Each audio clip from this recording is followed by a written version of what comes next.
आज की इस भाग दौड़ भरी जिंदगी में जहां हर कोई दिखावे की खुशी के पीछे भाग रहा है, वहां बुद्ध की वो शिक्षा जो उन्होंने 2500 साल पहले दी थी, आज भी उतनी ही ताजा और जरूरी है जितनी उस समय थी। सोचिए, एक आदमी जिसके पास सब कुछ है, बड़ा घर, गाड़ी, पैसा, नाम और लोग, लेकिन जब वो रात को अपने कमरे में अकेला होता है तो उसे लगता है कि वो अंदर से खाली है। उसकी मुस्कान नकली है, उसकी हंसी सिर्फ दिखावा है और उसका मन एक ऐसे बोझ से क्या आपने कभी ऐसा महसूस किया है कि लोग आपको हंसते हुए देखते हैं, लेकिन आपके दिल का दर्द सिर्फ आपको पता होता है? यही वो जगह है जहां गौतम बुद्ध का ज्ञान हमारे सामने आता है, झेलता है, क्योंकि वो खुशी को गलत जगह तलाशता है। हम सोचते हैं कि कोई इंसान हमें खुश या कोई चीज हमें संतुष्ट कर देगी या फिर कोई बड़ा लक्ष्य हासिल कर लेने के बाद हमें सुकून मिल जाएगा, लेकिन सच ये है कि हर बार जब हम वो पाते तो थोड़ी देर बाद फिर हमें और चाहिए होता है, और यही चाहत हमें अंदर से खाली कर देती है। गौतम बुद्ध को समझाया कि सच्ची खुशी पाने के लिए 5 शक्तिशाली विधियां हैं। ये विधियां कोई किताबों की बात नहीं, बल्कि जिंदगी जीने की असली कला है। इन विधियों को अगर आपने अपनी जिंदगी में उतार लिया तो न सिर्फ दुख कम होगा, बल्कि आप हर परिस्थिति में खुश रहना सीख जाएंगे। लेकिन उससे पहले सोचिए एक सवाल, आपने कितनी बार ये सोचा कि जब ये काम पूरा हो जाएगा तो मैं खुश हो जाऊंगा, या जब मुझे ये चीज मिल जाएगी तो मेरी जिंदगी बदल जाएगी। और जब वो मिल भी जाता है तब भी दिल को तसल्ली क्यों नहीं मिलती? क्यों हम हमेशा और की तलाश में भागते रहते हैं? गौतम बुद्ध ने इसी बेचैनी का इलाज बताया। उन्होंने कहा कि खुशी कोई मंजिल नहीं है, खुशी तो रास्ते में चलने का तरीका है। जिस तरह कोई इंसान पानी में रहकर प्यासा नहीं रह सकता, उसी तरह हम में से कोई भी अपनी जिंदगी में खुश रहना सीख सकता है, अगर वो इन विधियों को समझ ले। आज मैं आपको वही रास्ता दिखाने वाला हूं, वही 5 विधियां जिनके सहारे बुद्ध ने लोगों की जिंदगी बदल दी थी। और सबसे अद्भुत बात यह है कि ये विधियां इतनी आसान हैं कि कोई भी किसी भी हालात में हो इन्हें अपना सकता है। लेकिन शुरुआत यहीं से होती है, इस समझ से कि खुश रहने का असली राज बाहर की दुनिया में नहीं, बल्कि आपके अपने भीतर छिपा हुआ है। जिस तरह दीपक बाहर अंधेरा मिटाने से पहले खुद जलता है, उसी तरह आपकी खुशी की रोशनी भी आपके अपने भीतर से निकलती है। इस वीडियो की यात्रा में आप जानेंगे कि कैसे हर गलती, हर तकलीफ और हर अधूरापन भी आपको खुश रहने की नई राह दिखा सकता है। और याद रखिए, ये सिर्फ बातें नहीं है, ये जिंदगी को जीने की कला है। गौतम बुद्ध की ये बातें आपके दिल को छू लेंगी, आपके सोचने का नजरिया बदल देंगी और आपको समझा देंगी कि खुशी कोई दूर का सपना नहीं, ये तो आपके ही हाथों में है। जिंदगी की इस यात्रा में सबसे पहली गलती जो हम रोज करते हैं वो है सच्चाई को न स्वीकार करना। हम हालात से लड़ते रहते हैं, परिस्थितियों को नकारते रहते हैं, और यही लड़ाई हमें दुखी कर देती है।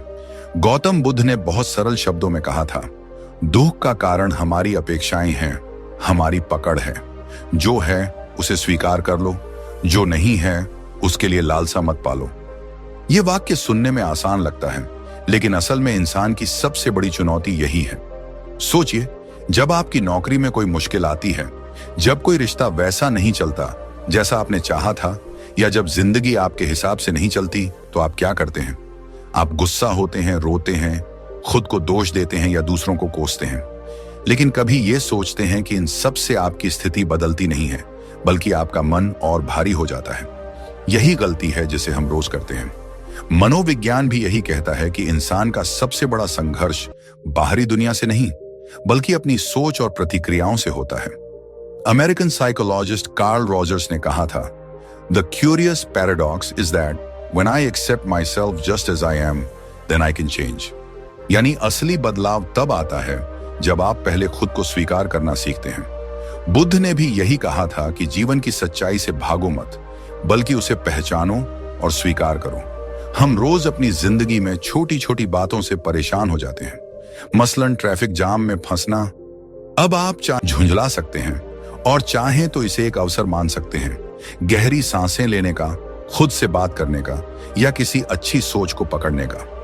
मनोविज्ञान इसे कॉग्निटिव रिफ्रेमिंग कहता है, यानी किसी स्थिति को नए नजरिए से देखना। और यही बुद्ध की समता की शिक्षा है, जो है उसे वैसे ही देखना, बिना उसके गुलाम बने। जिंदगी की दूसरी बड़ी गलती यह है कि हम लगाव में फंसे रहते हैं। हमें लगता है कि ये व्यक्ति, ये चीज, ये स्थिति हमें हमेशा खुशी देती रहेगी, लेकिन सच ये है कि हर चीज बदलती है। बुद्ध ने इसे अनित्य कहा। सब कुछ अस्थायी है। आज जो सुख दे रहा है, कल वही दुख भी दे सकता है। मनोवैज्ञानिक विक्टर फ्रैंकल ने, जिन्होंने नाजी कैंप में ए अनइमेजिनेबल सफरिंग झेली, लिखा था, When we are no longer able to change a situation, we are challenged to change ourselves. इसका मतलब है कि बाहरी परिस्थितियों को रोकना हमारे बस में नहीं, लेकिन अपनी सोच और लगाव को बदलना हमारे हाथ में है। आजकल हम में से की टेंशन रहती है। हम जीते कम हैं, सोचते ज्यादा हैं। बुद्ध ने कहा, mind is everything, what you think you become, यानी आपका वर्तमान क्षण ही आपकी असली जिंदगी है। मनोविज्ञान इसे माइंडफुलनेस कहता है। हार्वर्ड यूनिवर्सिटी की एक स्टडी ने दिखाया कि जो लोग हर रोज कुछ मिनट ध्यान करते हैं और अपनी सांसों पर ध्यान देते हैं, उनमें स्ट्रेस और एंजाइटी 40% तक कम हो जाती है। ये वही अभ्यास है जो बुद्ध ने हजारों साल पहले सिखाया था। आज न्यूरोसाइंटिस्ट भी मानते हैं कि माइंडफुलनेस प्रैक्टिस से दिमाग की संरचना बदलती है। आपका प्रीफ्रंटल कॉर्टेक्स, जो डिसीजन मेकिंग और कंट्रोल का हिस्सा है, मजबूत होता है, और अमिगडाला, जो फियर और स्ट्रेस का केंद्र है, शांत होता है। अब बात करते हैं चौथी गलती की, जो हर रोज हम करते हैं। हम दूसरों से अपनी खुशी जोड़ देते हैं। हमें लगता है कि अगर वो इंसान हमें प्यार देगा तो हम खुश रहेंगे, अगर वो हमें अप्रिशिएट करेगा तो हम अच्छा महसूस करेंगे, लेकिन जब वो नहीं करता तो हम दुखी हो जाते हैं। बुद्ध ने कहा था, दूसरों को बदलने की कोशिश मत करो, अपने भीतर करुणा और दया जगाओ। सोचिए, जब आप किसी की मदद करते हैं, किसी जरूरतमंद को खाना देते हैं, किसी अनजान इंसान को मुस्कुराकर देखते हैं, उस समय आपके अंदर कैसा सुख उठता है। वो सुख स्थायी होता है क्योंकि वो भीतर से आता है। मनोविज्ञान भी मानता है कि कंपैशन और काइंडनेस से सेरोटोनिन और ऑक्सीटोसिन जैसे हार्मोन्स रिलीज होते हैं, जो हमें लॉन्ग लास्टिंग हैप्पीनेस देते हैं। दलाई लामा ने कहा, if you want others to be happy, practice compassion. If you want to be happy, practice compassion. लेकिन हम गलती क्या करते हैं? हम दूसरों की बुराई करने में समय गंवाते हैं, तुलना करने में, कंपटीशन में, और धीरे धीरे अंदर से कड़वाहट भर लेते हैं। यही हमें दुखी बनाता है। अगर हम रोज सिर्फ एक इंसान को बिना स्वार्थ मुस्कुराकर देखें तो हमारा मन हल्का हो जाएगा। आखिरी और सबसे गहरी गलती जो हम रोज करते हैं वो है, हम भीतर की शांति को भूल जाते हैं। हम बाहरी शोर में इतने डूब जाते हैं कि अपने भीतर की आवाज सुनना ही बंद कर देते हैं। बुद्ध ने ध्यान को सबसे बड़ी शक्ति बताया। उन्होंने कहा, शांति भीतर से आती है, उसे बाहर मत खोजो। आज न्यूरोसाइंस भी यही कहता है कि मेडिटेशन से ब्रेन वेव्स बदलती हैं, अल्फा और थीटा वेव्स बढ़ती हैं, जो रिलैक्सेशन और क्रिएटिविटी लाती हैं। महान वैज्ञानिक अल्बर्ट आइंस्टीन ने भी कहा था, ए calm and modest life brings more happiness than the pursuit of success combined with constant restlessness. सोचिए, जब आप अकेले बैठकर आंखें बंद करते हैं, गहरी सांस लेते हैं और सिर्फ अपने भीतर देखते हैं, तो धीरे धीरे आपके मन की उलझनें खुलने लगती हैं। आप महसूस करते हैं कि बाहर की दुनिया कितनी भी बदल जाए, आपकी असली ताकत आपके भीतर है। यही वो जगह है जहां सच्ची खुशी जन्म लेती है। तो आज हमने देखा कि रोजमर्रा की जिंदगी में हम 5 बड़ी गलतियां करते हैं। सच्चाई को न स्वीकारना, लगाव में फंसना, वर्तमान को खो देना, दूसरों से खुशी जोड़ लेना और भीतर की शांति को भूल जाना। और यही वो जगह है, ज्ञान मिलकर हमें रास्ता दिखाते हैं। अगर आप इन शिक्षाओं को अपनाएंगे तो न सिर्फ आपका मन शांत होगा, बल्कि आपकी जिंदगी भी हल्की और खुशहाल होगी। पहली विधि, अतीत और भविष्य छोड़ो, वर्तमान में जियो। गौतम बुद्ध ने कहा था, भूतकाल बीत चुका है, भविष्य अभी आया नहीं है, केवल वर्तमान तुम्हारा है। यह सिर्फ एक वाक्य नहीं, बल्कि जीवन बदल देने वाला सत्य है। लेकिन हमारी सबसे बड़ी गलती यही है कि हम या तो अतीत में उलझे रहते हैं या भविष्य की चिंता में डूबे रहते हैं। सोचिए, जब आप ऑफिस में काम कर रहे होते हैं, अचानक आपको कोई पुराना झगड़ा याद आ जाता है। दिमाग उसी घटना में फंस जाता है। आप बार बार सोचते रहते हैं, काश मैंने वैसा किया होता। उस वक्त आपका शरीर वर्तमान में है, लेकिन मन अतीत में खोया हुआ है। नतीजा, आपके काम की क्वालिटी गिर जाती है, मूड खराब हो जाता है और खुशी कहीं गायब हो जाती है। इसी तरह भविष्य की चिंता हमें खा जाती है। हम सोचते रहते हैं, अगर कल ऐसा हो गया तो, अगर नौकरी चली गई तो, अगर लोग मुझे पसंद न करें तो। और ये अगर ही हमारी नींद, हमारी मुस्कान और हमारा चयन छीन लेता है। मनोविज्ञान भी यही कहता है कि जो लोग प्रेजेंट मोमेंट में रहते हैं उनकी खुशियां दूसरों से कहीं ज्यादा स्थायी होती हैं। अमेरिकन साइकोलॉजिकल एसोसिएशन की एक स्टडी बताती है कि माइंडफुलनेस प्रैक्टिस यानी वर्तमान में जीने की आदत तनाव को कम करती है, नींद को बेहतर बनाती है और रिश्तों में गहराई लाती है। लेकिन असल सवाल है कि ऐसा क्यों होता है? जवाब बहुत सीधा है। जब हम अतीत में जाते हैं हम दुखों को बार बार जीते हैं। जब हम भविष्य में जाते हैं हम डर को पहले ही जी लेते हैं। और इस बीच हम अपने पास मौजूद एकमात्र सच्चाई वर्तमान को खो देते हैं। गौतम बुद्ध ने अपने शिष्यों से हमेशा कहा था कि इंसान की पीड़ा उसके विचारों से आती है। जब हम वर्तमान से भागते हैं तो हम अपने ही बनाए जाल में फंस जाते हैं। एक छोटी कहानी लीजिए। एक व्यक्ति नदी पार कर रहा था। उसने लकड़ी से एक नाव बनाई और उस नाव से नदी पार कर ली। पार पहुंचने के बाद वह नाव को अपने कंधे पर रखकर चलने लगा। अब सोचिए, जब नदी पार हो चुकी थी तब उस नाव का बोझ उठाकर चलने का क्या मतलब? यही हम अतीत और भविष्य के साथ करते हैं। नदी यानी मुश्किलें पार हो चुकी होती हैं, लेकिन हम बोझ को छोड़ नहीं पाते। रोजमर्रा की जिंदगी में भी यही हमारी सबसे बड़ी भूल है। खाना खाते समय हम मीटिंग्स के बारे में सोचते हैं। मीटिंग में बैठे होते हैं तो वीकेंड की प्लानिंग करते हैं। वीकेंड आता है तो ऑफिस के काम की चिंता करने लगते हैं। यानी हम कभी भी पूरी तरह उस पल को जी ही नहीं पाते। महान मनोवैज्ञानिक कार्ल जंग ने कहा था, जो व्यक्ति वर्तमान को नहीं अपनाता वह जीवन को कभी नहीं जान पाता। और यही कारण है कि दुनिया के सबसे बड़े थिंकर्स, सबसे बड़े लीडर्स हमेशा नाव की शक्ति को समझते रहे हैं। अगर आप खुश रहना चाहते हैं तो पहली विधि है, अपने मन को अतीत और भविष्य के बोझ से मुक्त करिए। इसे आसान भाषा में समझें तो जैसे ही मन अतीत में भटके, खुद से कहिए वो समय जा चुका है। और जैसे ही मन भविष्य में भाग, कहिए वो अभी आया ही नहीं। फिर गहरी सांस लीजिए और ध्यान दीजिए कि इस पल आपके आसपास क्या हो रहा है। इस अभ्यास को बार बार करने से आपका मन ट्रेन होगा कि वह वर्तमान में लौट आए। और यकीन मानिए, जब आप वर्तमान में जीना सीख जाते हैं तो छोटी छोटी चीजों में भी आपको अपार खुशी मिलने लगती है। सुबह की चाय का स्वाद गहराई से महसूस होगा, दोस्तों के साथ हंसी आपको अंदर तक भर देगी और परिवार के साथ बिताया हर पल आपके लिए एक खजाना बन जाएगा। गौतम बुद्ध ने कहा था, हर सुबह हम नए सिरे से जन्म लेते हैं। आज हम क्या करते हैं वही सबसे ज्यादा मायने रखता है।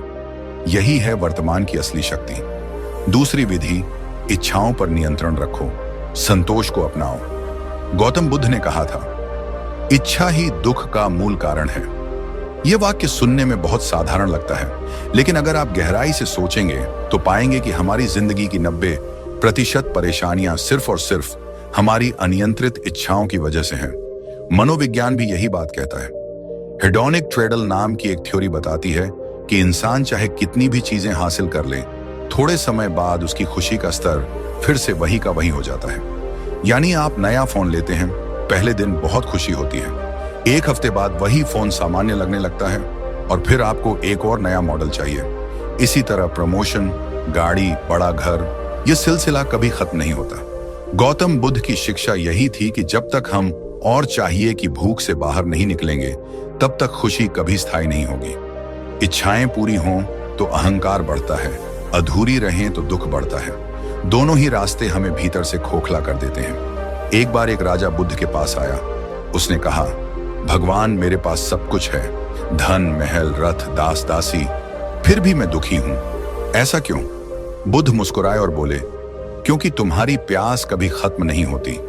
तुम्हारे पास जो है तुम उसका आनंद नहीं लेते, बल्कि जो नहीं है उसी की चिंता करते रहते हो।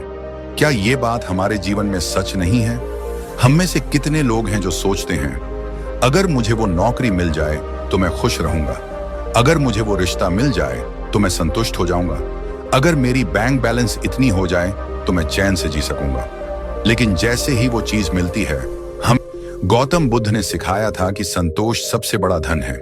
यानी जो आपके पास है उसे पूरी गहराई से जीना ही असली सुख है। इसका मतलब यह नहीं है कि आप महत्वाकांक्षी न हो या जीवन में आगे बढ़ने की कोशिश न करें। फर्क सिर्फ इतना है, महत्वाकांक्षा को जरूरत तक सीमित रखें और संतोष को प्राथमिकता दें। एक उदाहरण सोचिए, अगर आपके पास एक साधारण घर है तो उसमें छुपी शांति को महसूस करें। अगर आपकी नौकरी छोटी है तो उसमें मिलने वाली सीख को देखें। अगर आपका परिवार है तो उसके साथ बिताए पल का सम्मान करें। ये चीजें इतनी कीमती हैं कि बहुत से लोग इनके लिए तरसते रहते हैं। मनोविज्ञान यह भी कहता है कि ग्रैटिट्यूड प्रैक्टिस यानी आभार व्यक्त करना मानसिक स्वास्थ्य को गहराई से सुधारता है। जो लोग रोजाना सिर्फ तो दूसरी विधि यही है, इच्छाओं को पहचानो, उन्हें सीमित करो और जो मिला है उसमें संतोष पाना सीखो। जब इंसान अपनी चाहत और जरूरत में फर्क समझ जाता है तो जीवन की दौड़ अपने आप थमने लगती है और मन में एक ऐसी शांति आती है जो किसी भी पैसे से खरीदी नहीं जा सकती।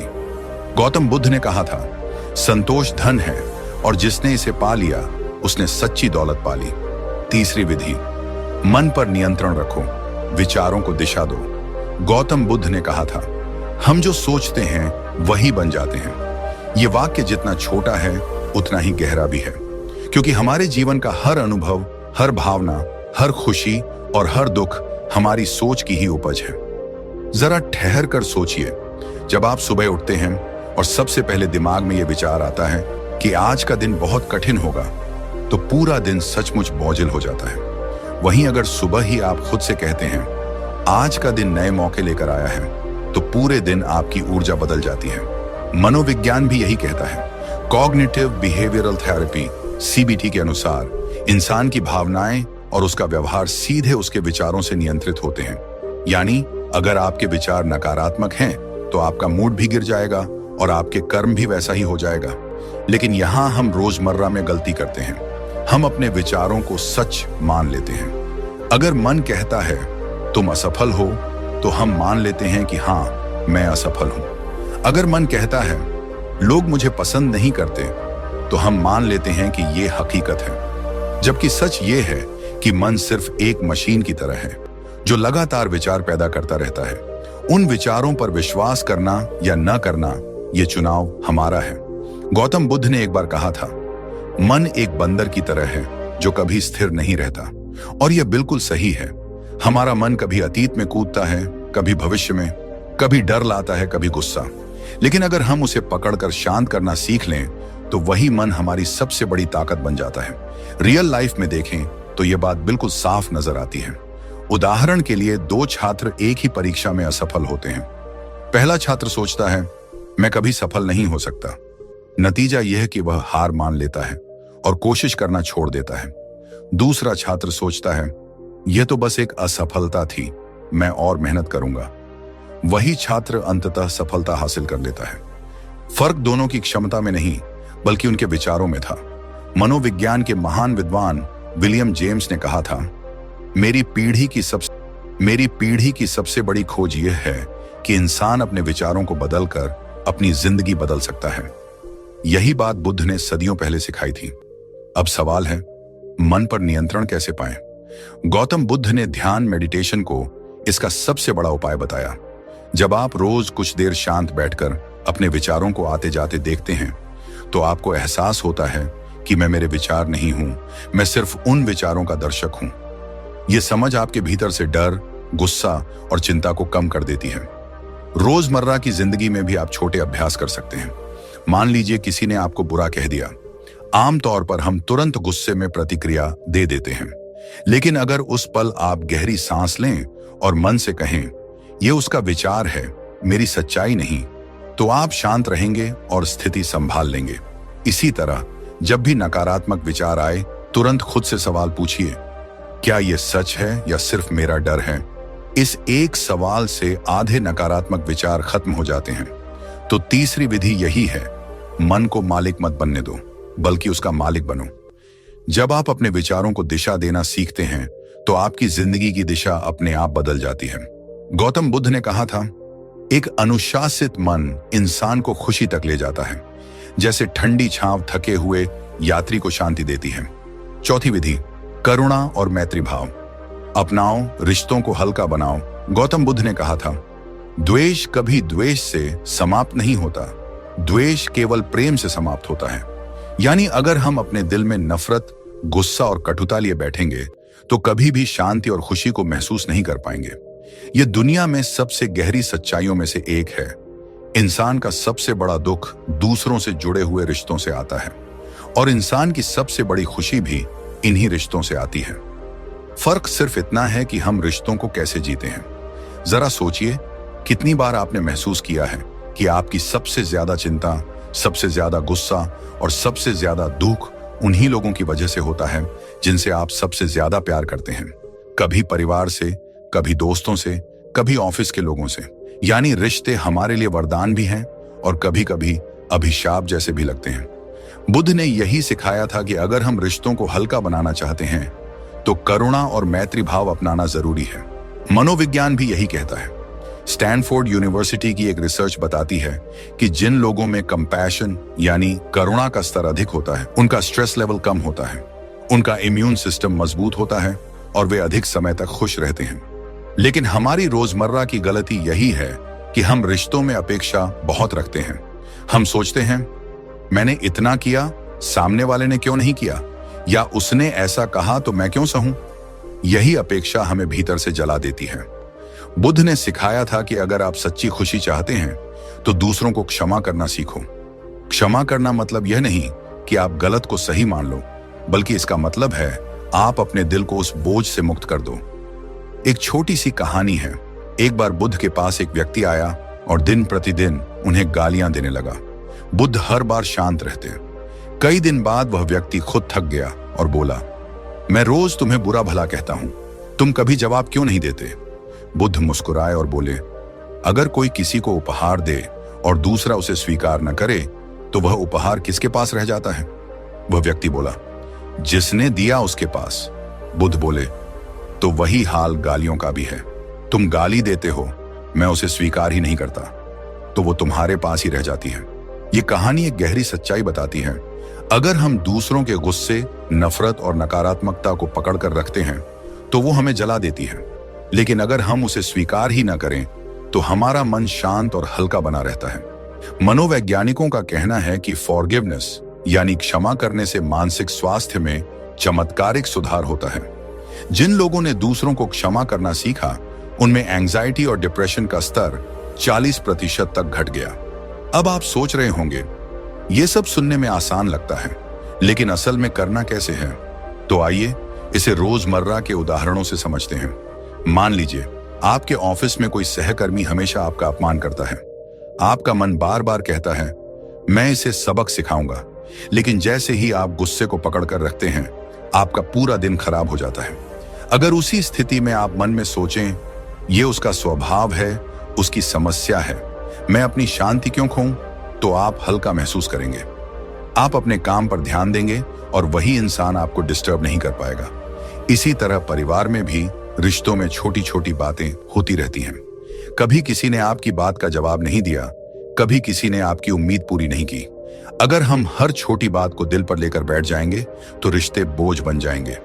लेकिन अगर हम थोड़ा करुणा लाए, ये सोचें कि सामने वाला भी इंसान है, उसकी भी सीमाएं हैं, भी इंसान है, उसकी भी सीमाएं हैं, तो हम अंदर से शांत रहेंगे। गौतम बुद्ध ने करुणा को 4 असीम भावनाओं में से एक बताया था। उन्होंने कहा था कि करुणा और मैत्री भाव से भरा हुआ इंसान कभी दुखी नहीं रह सकता। मनोविज्ञान की दुनिया में भी कंपैशन मेडिटेशन एक बड़ा विषय है। जिन लोगों ने इसे अपनाया, उनकी खुशियां और जीवन संतोष का स्तर काफी बढ़ा। अब जरा दिल पर हाथ रखकर सोचिए, क्या आपकी जिंदगी की आधी परेशानियां रिश्तों की वजह से नहीं है? और क्या सचमुच अगर आप थोड़ा करुणा, थोड़ा मैत्री भाव और थोड़ा क्षमा करना सीख लें तो आपकी जिंदगी हल्की नहीं हो जाएगी? यही चौथी विधि है। रिश्तों को बोझ मत बनने दो। गुस्से और द्वेष को छोड़ो, करुणा और प्रेम को अपनाओ। जब आप ऐसा करते हैं तो न केवल आप खुद खुश होते हैं, बल्कि आपके आसपास के लोग भी आपकी उपस्थिति से शांति और सुकून महसूस करते हैं। बुद्ध ने कहा था, हजारों मोमबत्तियां एक ही दीपक से जलाई जा सकती हैं और उस दीपक की रोशनी कम नहीं होगी। उसी तरह खुशी बांटने से कभी कम नहीं होती, बल्कि और बढ़ती है। 5वीं विधि, अंदर की शांति को प्राथमिकता दो। माइंडफुलनेस, मेडिटेशन और अकेलेपन में सुकून खोजो। दोस्तों, खुश रहने की 5वीं और अंतिम विधि वही है जिसे अगर आपने समझ लिया तो न केवल आप खुश रहेंगे बल्कि आपकी आत्मा भी हल्की हो जाएगी। यह विधि है, अंदर की शांति को प्राथमिकता दो। हमारी सबसे बड़ी गलती यही है कि हम बाहर शांति खोजते हैं। हमें लगता है कि अगर नौकरी मिल गई तो शांति मिल जाएगी, अगर बड़ा घर बन गया तो चैन मिल जाएगा, अगर लोग हमारी तारीफ करने लगे तो हम खुश हो जाएंगे। लेकिन सच्चाई यह है कि बाहर का सुकून कभी स्थायी नहीं होता। बाहर की चीजें बदलती रहती हैं। पैसा है तो खर्च हो जाएगा, लोग हैं तो कभी साथ देंगे, कभी छोड़ देंगे, हालात हैं तो कभी अच्छे होंगे, कभी बुरे। अगर हम अपनी शांति को बाहर की दुनिया से बांध देंगे तो ये दुनिया हमें कभी शांति नहीं दे पाएगी। गौतम बुद्ध ने कहा था, शांति भीतर से आती है, इसे बाहर मत खोजो। अब सोचिए कितनी गहरी बात है। लेकिन हम रोजमर्रा की जिंदगी में क्या करते हैं? हम सुबह उठते ही मोबाइल खोल लेते हैं, रात को सोने से पहले तक मोबाइल में ही खोए रहते हैं। कभी सोशल मीडिया पर दूसरों से अपनी तुलना करते हैं, कभी न्यूज देखकर डरते हैं, कभी किसी की नकारात्मक बातें सुनकर परेशान हो जाते हैं और फिर कहते हैं, मेरा मन शांत क्यों नहीं है? असल में गलती हमारी है। हम अपना मन कभी अकेला हम उसे बाहर की आवाजों, बाहर के ड्रामे और बाहर की तुलना से भर देते हैं। मनोविज्ञान भी यही कहता है। हार्वर्ड यूनिवर्सिटी में एक रिसर्च हुई थी जिसमें पाया गया कि जिन लोगों ने रोज सिर्फ 10 मिनट ध्यान मेडिटेशन किया, उनमें तनाव का स्तर 40% तक कम हुआ और उनकी खुशी का स्तर दोगुना बढ़ गया। क्यों? क्योंकि उन्होंने अपने मन को बाहर की शोरगुल से हटाकर अंदर की शांति को सुनना सीखा। लेकिन आज के इंसान की सबसे बड़ी समस्या यही है कि वह अकेले रहना नहीं सीख पाया। अकेलेपन से डरता है, जबकि असल सुकून अकेलेपन में ही छुपा है। जब आप अकेले होते हैं तभी आप खुद से बातें कर पाते हैं, खुद को समझ पाते हैं और खुद को नया बना पाते हैं। जरा सोचिए, जब भी आप बहुत भीड़ भाड़ वाली जगह पर होते हैं तो कैसा महसूस होता है? दिमाग थक जाता है, शोर परेशान करता है और आपको बस शांति चाहिए होती है। लेकिन जब आप किसी पहाड़ पर जाते हैं या सुबह सुबह नदी किनारे बैठते हैं या फिर रात को छत पर आसमान देखते हैं, उस पल आपको लगता है कि यही असली शांति है। असल में वो शांति बाहर के पहाड़ या आसमान में नहीं है, वो आपके अंदर ही थी, लेकिन आपको रोजमर्रा के शोरगुल में वो सुनाई नहीं देती। जब माहौल शांत होता है तब आपका मन खुद को सुन पाता है। गौतम बुद्ध कहते हैं कि मन को जीत लो तो सारी दुनिया को जीत लोगे, और मन को जीतने का सबसे आसान रास्ता है ध्यान, माइंडफुलनेस और अकेलेपन में सुकून खोजना। मेडिटेशन, ध्यान क्यों जरूरी है? ध्यान यानी मेडिटेशन का मतलब यह नहीं कि आपको पहाड़ पर जाकर बैठना होगा। ध्यान का मतलब है अपने मन को स्थिर करना, विचारों के शोर को थोड़ा कम करना। जब आप आंखें बंद करके सिर्फ अपनी सांसों पर ध्यान देते हैं तो धीरे धीरे मन शांत होने लगता है। वैज्ञानिकों ने पाया है कि ध्यान करने वाले लोगों के दिमाग में एमिगडाला यानी डर और चिंता पैदा करने वाला हिस्सा छोटा हो जाता है और प्रीफ्रंटल कॉर्टेक्स यानी निर्णय लेने और खुश रहने वाला हिस्सा मजबूत हो जाता है। मतलब ध्यान से आपका दिमाग सचमुच बदल जाता है। माइंडफुलनेस क्या है? माइंडफुलनेस यानी हर पल को पूरी जागरूकता से जीना। जब आप चाय पीते हैं तो सिर्फ चाय का स्वाद महसूस करना, जब आप किसी से बात करते हैं तो सिर्फ उसकी बात सुनना, जब आप चल रहे हैं तो सिर्फ कदमों को महसूस करना। ये छोटी छोटी चीजें आपके मन को वर्तमान में लाती हैं और अंदर की शांति जगाती हैं। मनोवैज्ञानिक कहते हैं कि जो लोग माइंडफुलनेस की आदत डाल लेते हैं उनमें डिप्रेशन, चिंता और अकेलापन बहुत